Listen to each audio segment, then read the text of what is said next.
ये सोची समझी रणनीति के तहत वेल प्लान्ड हुआ है। संभल का माहौल बिगाड़ने में याचिका दायर करने वाले लोगों के साथ पुलिस और प्रशासन के लोग जिम्मेदार हैं। इनको निलंबित किया जाना चाहिए और हत्या का मुकदमा चलाया जाना चाहिए। अंतर्गत अखिलेश यादव को भी शामिल करना चाहिए, क्योंकि उनके जो कारनामे हैं वह यही हैं कि उत्तर प्रदेश को दंगे की आग में झोंक दो।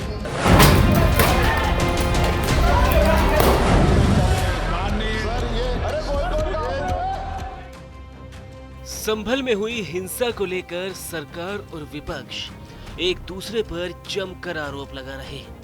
सरकार का दावा है कि सपा नेताओं के कारण संभल में हिंसा भड़की, तो वहीं सपा इसके लिए सरकार को जिम्मेदार ठहरा रही है। वहीं इस बीच ये मुद्दा संसद में भी जमकर उछला। अखिलेश यादव ने संसद में मोर्चा संभाला और सरकार पर खूब जुबानी तीर छोड़े। संभल जो इसलिए जाना जाता था कि भाईचारे के साथ वहाँ रहते हैं लोग, वहाँ अभी से नहीं सदियों पुराना भाईचारा हजारों साल से इसी तरह रहते आए हैं। लेकिन अचानक ये जो घटना हुई है, ये सोची समझी रणनीति के तहत वेल प्लान्ड हुआ है और वहाँ के भाईचारे को गोली मारने का काम हुआ है। जो घटना हुई है वो सोची समझी साजिश है।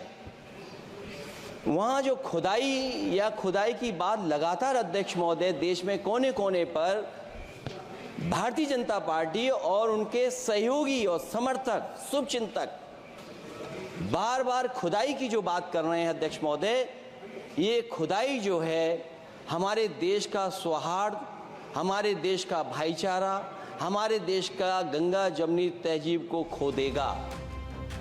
इधर डिप्टी सीएम केशव प्रसाद मौर्य ने अखिलेश यादव को लेकर बड़ा बयान दिया। डिप्टी सीएम ने कहा कि अखिलेश यादव पर भी 120(b) के तहत मुकदमा दर्ज होना चाहिए। उनके जो कारनामे हैं वो यही है कि उत्तर प्रदेश को दंगे की आग में झोंक दो, और दूसरा, अधिकारियों ने अपनी अगर जिम्मेदारी नहीं निभाई तो उसकी जांच न्यायिक आयोग कर रहा है। यादव ने कहा कि संभल में जो भी अधिकारी शामिल है घटना में, उनके ऊपर 302 के मुकदमा होने चाहिए। तब तो 120(b) के अंतर्गत अखिलेश यादव को भी शामिल करना चाहिए, क्योंकि उनके जो कारनामे हैं वह यही हैं कि उत्तर प्रदेश को दंगे की आग में झोंक दो। दूसरा, अधिकारियों ने अगर वहां पर अपनी जिम्मेदारी नहीं निभाई होती, वैसे न्यायिक आयोग जांच कर रहा है, मैं उस पर कोई टिप्पणी नहीं करना चाहता, वहां ये सपा के सांसद और विधायक और लाशें गिरा देते। उन लोगों ने अपनी जान पे खेल करके संभल में दंगे फसाद को बढ़ने से रोकने का काम किया। इसके अलावा उन्होंने ये भी कहा कि अभी उपचुनाव में बीजेपी की शानदार जीत हुई है और समाजवादी पार्टी की करारी हार हुई है।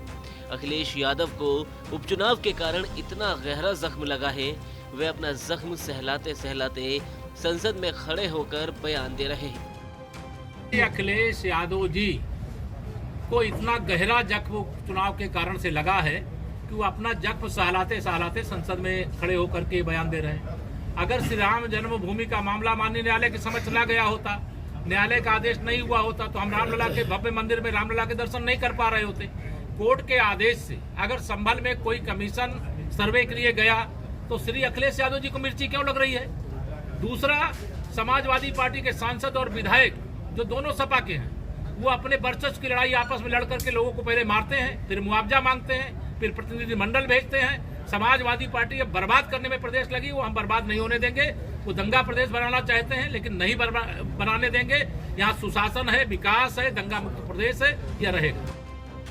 डिप्टी सीएम ने ये बयान देवरिया में दिया, जहां उन्होंने बीजेपी कार्यकर्ताओं पदाधिकारियों के साथ बैठक की और बैठक समाप्त होने के बाद विकास भवन के गांधी सभागार में अधिकारियों के साथ समीक्षा बैठक की।